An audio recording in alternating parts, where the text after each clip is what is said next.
Infernax is a Metroidvania with gory pixel art and old school mechanics. The graphics remind me of the classics, but with a lot more blood. As you can see in the background, that guy is stabbed through the chest, bleeding all over a table. Brutal. The bosses are creatures that could have come straight out of somebody's nightmares. The most important thing you need to know about Infernax is that it's challenging. Those pools of lava are instant death, but it's not too challenging. It's acceptable, but it could give you some problems. But first, let me tell you why you're here and what you're doing. You play a great knight who returns to his homeland only to find it plagued by unholy magic and beasts such as this boss who shoots eyeballs out of the hole in his stomach. It wouldn't be a game unless you were trying to save everyone anyway, right?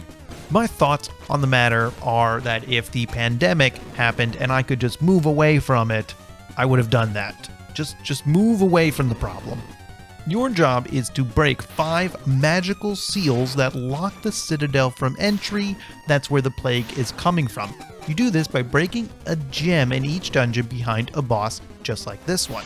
And if ridding the lands of evil wasn't enough, there are side quests, like this one where you have to clear the barn of that guy. You gotta just wipe him out.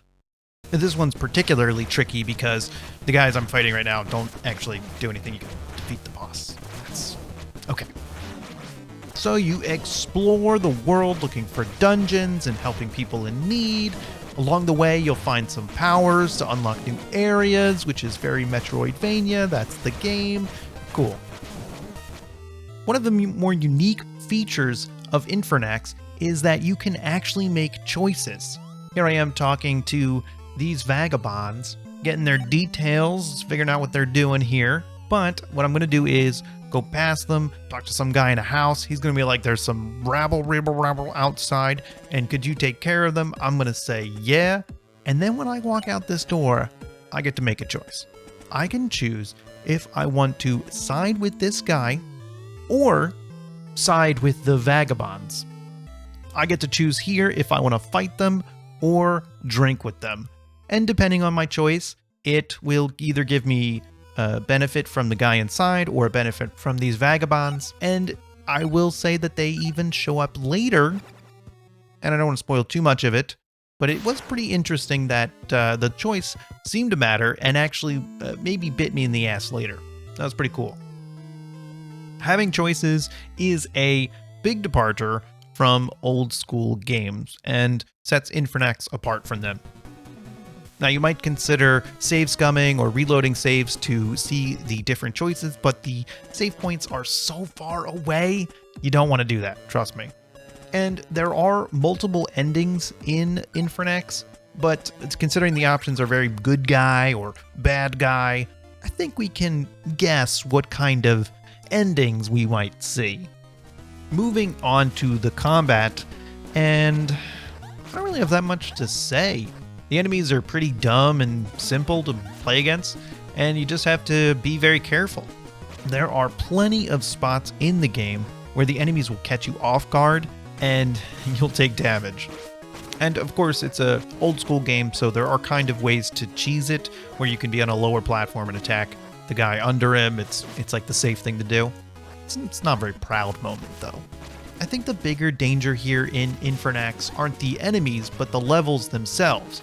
The enemies could knock you into the lava, or if you miss a jump and then you go into the lava, or all of the traps that you don't know about until you encounter them. It's a lot. And the enemies respawn every time you enter a screen, so did you feel safe going through the first time, but can you do it again a second time? Maybe not. Infernax is a challenge because you have to be almost perfect through the entire game. I know everything's possible, but one mistake and then you go all the way back to the last save point. A simple mistake is punished so harshly. I'm not a fan of respawning enemies every screen, and I wish Infernax went the Dark Souls route where they respawn to every save. I want to be clear about the save points.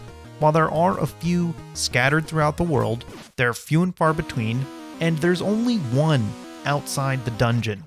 So if you die inside the dungeon, you have to go all the way back outside the dungeon. And that's even if you've made any progress inside that dungeon.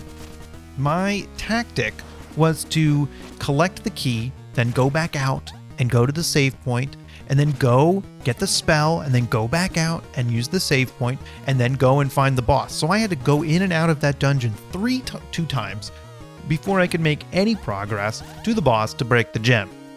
Now that you mention it, it does seem a little extreme, but it saved me a lot of time instead of dying in the middle of all the tasks I was doing and having to redo them all. It's getting a little frustrating.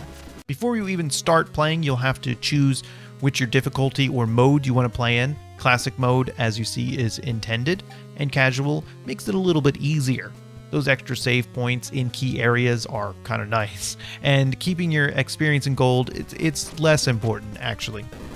Do note that you can switch to casual at any time after you die, but you can't switch back.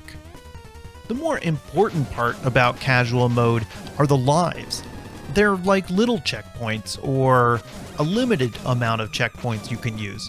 Every time you die, you lose one, makes sense, and then you start from the beginning of the screen you were on.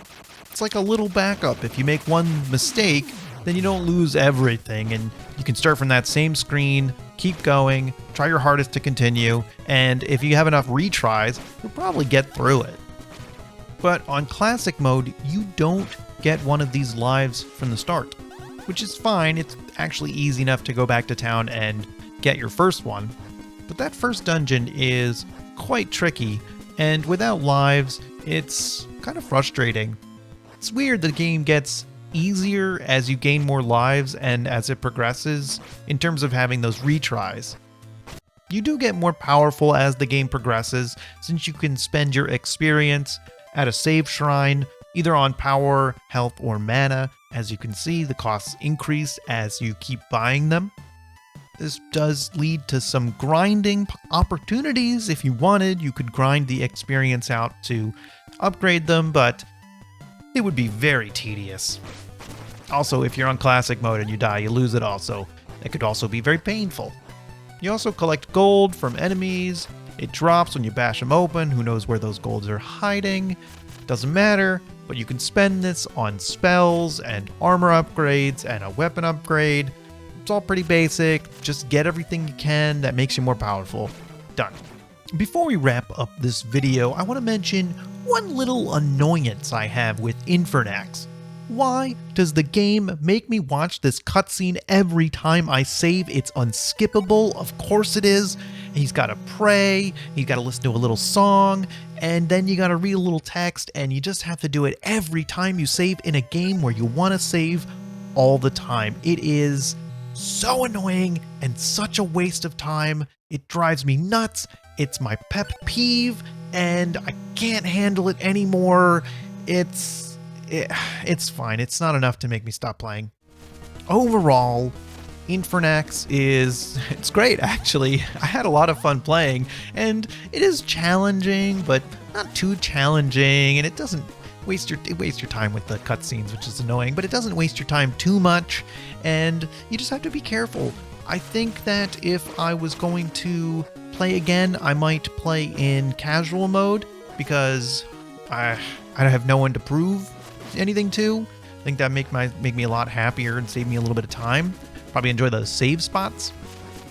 Like the old school charm works really well for me, and the gore is amazing. Those enemies are so gross looking. I really love all the bosses in this game, and so I really enjoyed the music as well. I highly recommend it. Infernax would make a list of actual top games I've played in 2022 so far. So now's your chance to subscribe for more indie game reviews as they come to the channel, and it's from a news source you can trust, me.